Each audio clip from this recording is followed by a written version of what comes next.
Raviteja cinema super ఉందన్న. ఏ cinema అయినా ఏ hero ఈ సినిమా స్టోరీ మాత్రం మిస్ చేసుకున్నాడని ప్రతి ఒక్క హీరో ఈ సినిమా చూసినాక ఫీల్ అవుతాడు ఖచ్చితంగా. ఆ ధమాకాతోటి 100 కోట్ల క్లబ్లో చేరిండు. ఈసారి 500 కోట్స్ తోటి 100 క్లబ్లో చేరుకుతాడు. సూపర్ ఉందన్న. బీజిఎం కూడా సూపర్ ఉంది.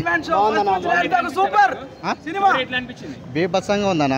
ఎక్సలెంట్ స్టోరీ డిఫరెన్స్ ఉంది. యాక్టింగ్ జబర్దస్త్ ఉందండి. సినిమా బాగుంది.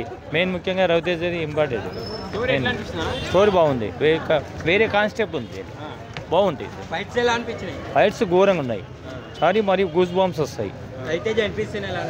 బాగుంది. ఎంట్రీస్ బాగుంది. లాస్ట్ స్టాండప్ కూడా సూపర్ ఉంది సార్. హీరోయిన్ యాక్టింగ్ అంటే మామూలుగానే ఉంది. హీరోయిన్ యాక్టింగ్ ఎట్లా ఉన్నాడు, ఎట్లా ప్రజలకు ఎట్లా సేవ చేసిండు, ఎట్లా హెల్ప్ చేసిండు అనేది యాజ్ ఇట్ ఈజ్గా ఇప్పటి ప్రజలకు కళ్ళకు కట్టేటట్టు చూపించాడు. యాజ్ అ గుడ్ మూవీ అన్న. స్టోరీ చాలా బాగుంది అన్న. చాలా బాగుంది. సినిమా సూపర్ ఉందన్న. Super cinema. సూపర్ ఇంకా సూపర్ ఉందన్న. Bumper hit. సూపర్ హిట్ అవుతుంది.